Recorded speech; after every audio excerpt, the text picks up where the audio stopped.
మంత్రి సీతక్క నియోజకవర్గంలో కొండాయి ముంపు ప్రాంత వాసులు గూడు కోసం గోసపడుతున్నారు. ములుగు జిల్లా ఏటూరు నాగారం మండలం దొడ్ల జంపన్న వాగుపై వంతెన కూలి 2 ఏళ్లు గడుస్తున్నా కాంగ్రెస్ సర్కారు పట్టించుకోవడం లేదని ఆవేదన వ్యక్తం చేశారు. సీతక్క హామీ ఇచ్చి 2 ఏళ్లు గడుస్తున్నా న్యాయం జరగలేదన్నారు.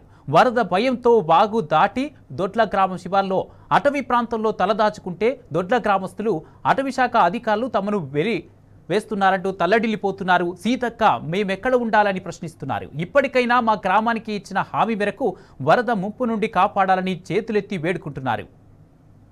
అంటే బ్రిడ్జి పక్కన 2 కాలువలు మా ఊరికే తీసిండ్రు కదా, ఆ అర్ధ కూడా మాకే వస్తుంది కదా. ఇవాళ మరి వాళ్ళు నరుక్కొని ఇక్కడ ఉంటే మేము ఎక్కడ ఉండాలి సార్?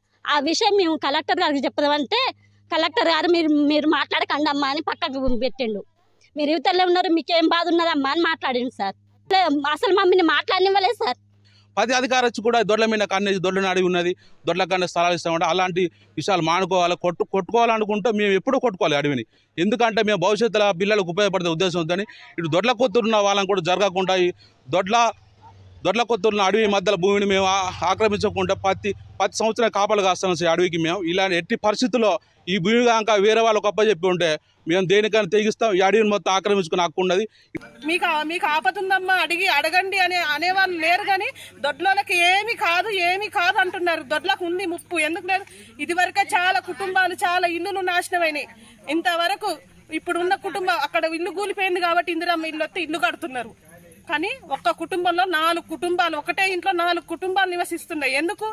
మేము అడవిని నాశనం చెయ్యం, అది మాకు ఫ్యూచర్ అనేసి ఆపుతున్నాం. అంతేగాని మేము కొట్టుకోవడం మాకు చేతకాక కాదు, అది మా ఫ్యూచర్. మా పిల్లలు ఉన్నారు, ముందు తరం ఉంది. ఎక్కడ అడవి లేదు మన దగ్గర. ఎక్కడికి పోయి వచ్చినా మన దగ్గర చల్లగా ఉంటుంది అనేసి మేము అందరం ఇక్కడ నివసిస్తున్నాం.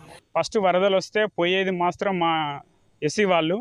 అందుకే ఇప్పుడు మా ఎస్సీ వాళ్ళందరం కలిసి దాదాపు ఒక 80 కుటుంబాల వరకు కూడా ఇప్పుడు వాగు దాటి దొడ్ల అనే గ్రామం మాకు తలదాచుకోవడానికి మేము ఇక్కడ దొడ్ల వరకు వచ్చేసినాక ఇక్కడ ఉన్నటువంటి కొంతమంది ఫారెస్ట్ వాళ్ళు కానీ మిగతా రైతులు కానీ ఇక్కడ మా దొడ్ల శివార్లో మీరు ఉండడానికి అర్హత లేదు, మీరు ఇంకెక్కడైనా ఉండండి అని చెప్పేసి మాట్లాడుతున్నారు.